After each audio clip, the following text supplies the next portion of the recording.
Wisconsin! Oh, hello, big truck!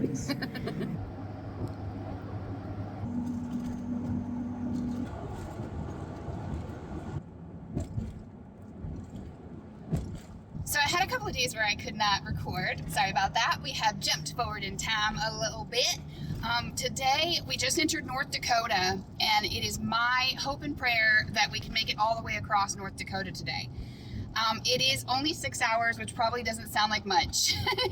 But to me, 5 hours is kind of usually like my max. I'm usually like really dying to stop driving at that point. But I really am hoping that I can get across because I might have a little bit of something in the car that is totally legal in Minnesota and completely legal in Montana, but not at all legal in North Dakota. Yes, I do indulge from time to time when I can't afford it. I'm just gonna leave it at that and let you know that we just gonna try and get all the way through North Dakota today, and we gonna be real freaking careful. I will not be speeding not 1 mile over the speed limit. I will be stopping in plenty of time for all the stoplights. I mean, I do that anyways. Although I have accidentally, just the other day, I accidentally ran a red light. I freaked out for like freaking 36 hours afterward, like just knowing that eventually they're gonna catch me. I felt so bad. I didn't realize it was gonna turn red so fast. Anyways, usually I am very good about that kind of thing, but we'll be extra good about it. But look at the what's happening here. I stayed last night. I stopped right at the border right before we hit North Dakota for the same reason that we're going to try and get through the entire state today. And it wasn't like this. It smelled very strongly of cow poo-poo, and I was feeling really sorry for the residents of the area that they have to live in such a strong cow poo-poo smell. But then I woke up this morning and it smells, you know, like burnt hair or something. I don't know. I don't know what happened, but there has to be some sort of fire somewhere. I'll look it up. But anyways, it is a good day, and we have a mission. We have a mission to go 6 full hours today, and I'm kind of a wuss, so we'll see if I make it. Wish me luck.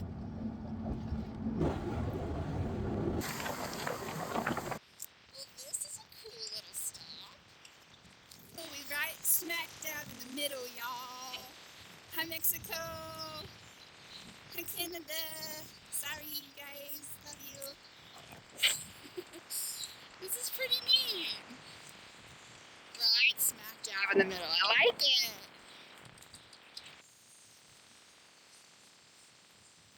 Alright, I'm still trying to make haste across North Dakota, but we had to stop for gas anyway. And then when I saw that, I was like, I'll stop for that too. So there you go. All right, we made it to Montana, prison free. We're at the, like, it's the visitor center / rest area type thing in, oh, goodness gracious, whatever the second town is you come to in Montana if you're traveling on 20. Cumbersome or something? No, that's not right. I'll look it up. I'm terrible about remembering to do that. Anyways, we made it safe and sound, and we made it. We're more than halfway there now, and we have like 2 more days until we get to Glacier Mountain National Park, or however it's called. Whatever, you know what I mean. I got really lucky because it's been really hot here, and it's going to be again really hot here. But I slipped in on a day where it's only like 75 degrees. So maybe my luck with the weather is changing. So it's a very pleasant temperature. It's weirdly like, I don't know, I think I showed you, but I'll show you again. I don't know if you can see how like murky the air is. It's been like that since I left East Grand Fork on the other side of North Dakota. Actually, let me look it up and see if I can figure out if it's something, what's going on. So apparently it is the wildfires in Canada. I am so sorry, Canada. Dang. I hope everybody's okay.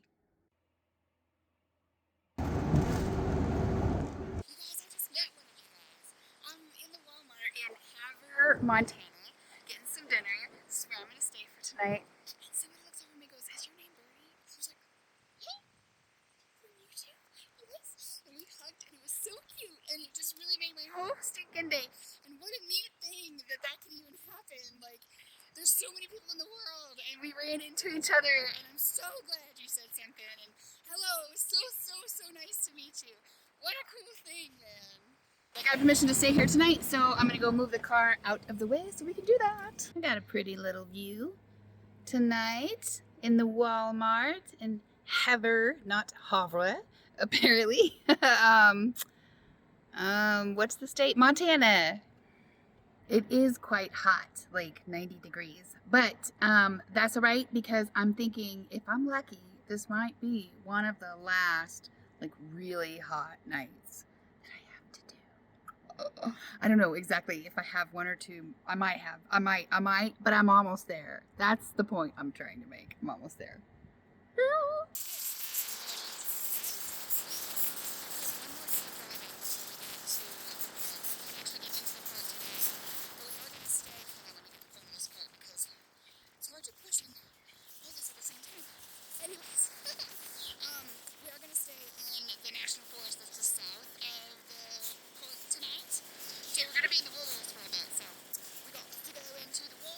Parked last night and get some stock up. Is this for like the voyeuristic BDSM gals?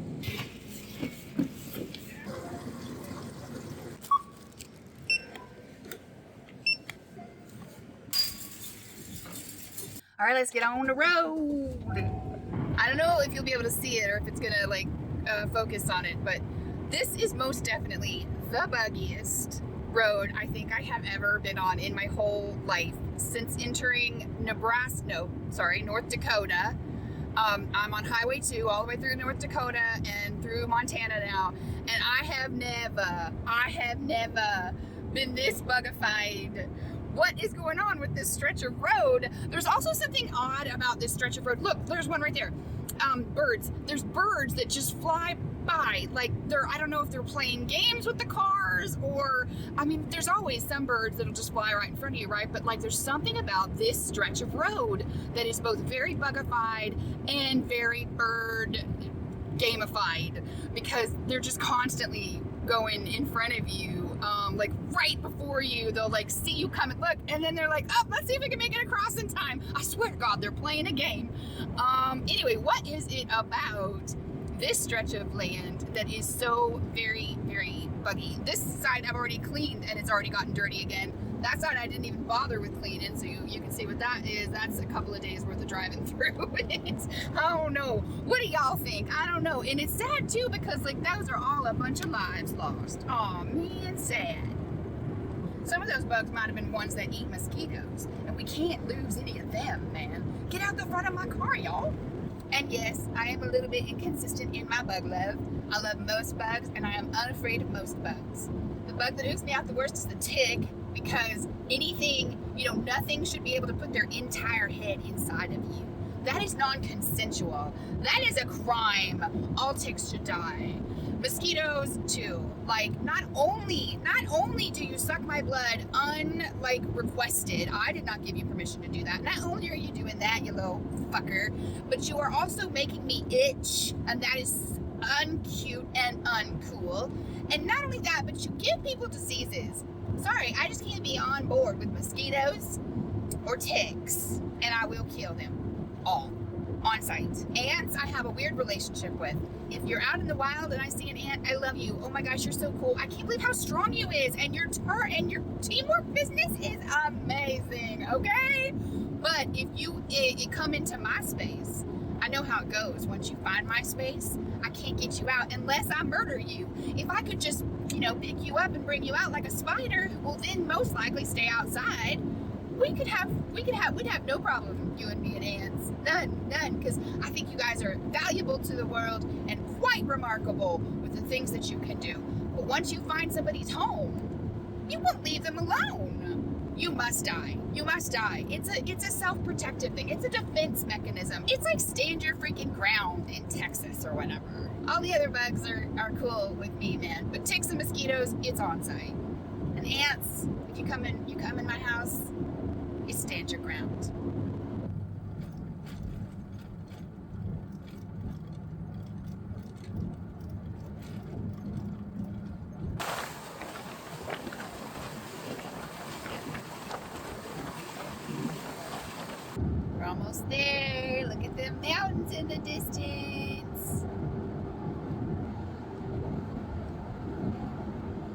Do y'all ever talk to your vehicles as though they're like your pet or your friend or something?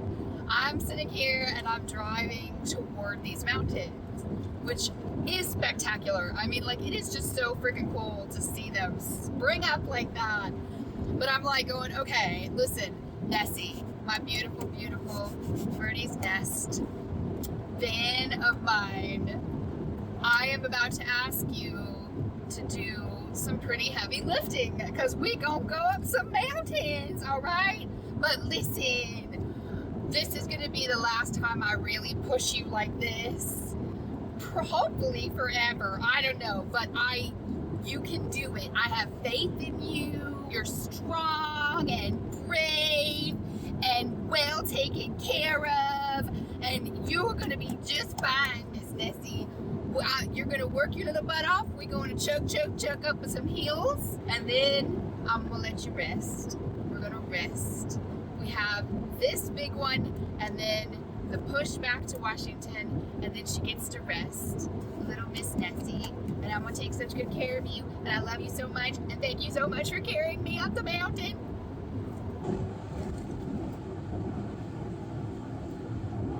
I just remembered the first time that I started wanting to see the Montana mountains, because it is one of the things that I wanted to see like for the longest time.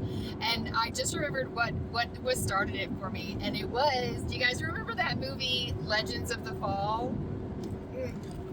Brad never looked better in his whole life. Anyways, the Montana mountains, since I was like 20 something, no, younger. When was it? Anyway, it's been one of the longest time things I've been wanting to see, and I am already dying in the most wonderful way. Oh my gosh, it's so very cool.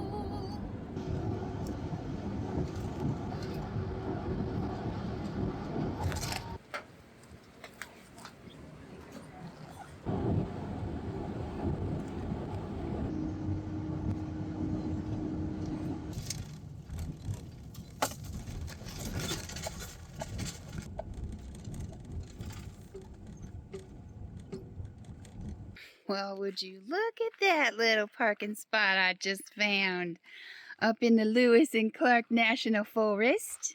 My first night back in a forest. It's my first night going without Wi-Fi. I'm gonna be fine. And actually, if I had thought about it and I had warned my daughter she wouldn't hear from me for a couple of days, I think I would have just stayed here for a couple of days. This is so cool, and I'm all stocked up, and I have time. I can take some time, but my daughter is not prepared not to hear from me tomorrow, so I'm gonna have to go down, but that's okay. Oh my gosh, look at it. Oh my goodness. Yo! I gotta tell you, when your probably most prevalent pastime is just sitting and staring, having something like this to sit and stare at almost makes just sitting and staring fun. Okay, it definitely makes just sitting and staring fun.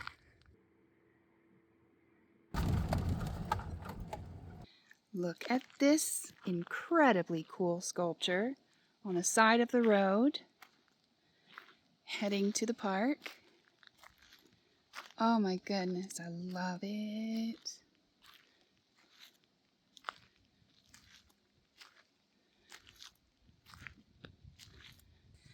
So this area, and actually we are right now in the Blackfeet Reservation.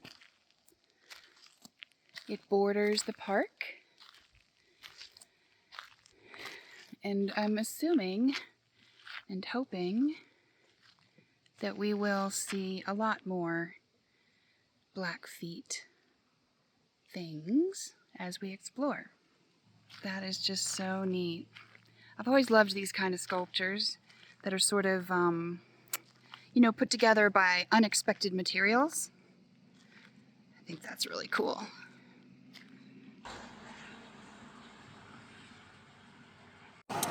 Somebody left trash. Let's see if we can find a way. I can't reach it. Oy! But I'm going to see if I can find a stick that'll bring it to me. All right, I got my hiking pole. Ugh, why would you do that, people? All right, there's no trash can here, so I'm just going to have to take it. to the garbage in town. Littering is bad enough, but to do it in such a cool, sacred little spot, that's not very cute at all. I hope whoever did that stubbed their toe really bad. We took care of it, and then we can just go back to enjoying the beauty of it and looking forward to the day. Which y'all will not see in this video because I'm getting ready to say goodbye in this video because I figure, the national park probably should get its own video. So, thank you very much for coming with me across a few more states. We're so close to being home, which is what it feels like, and that's kind of cool. And in the meantime, I hope that you guys are having an amazing day. I have already seen something super duper cool, and we'll continue to do so today, I'm sure. So, I love you all. Goodbye. Thank you. Bye.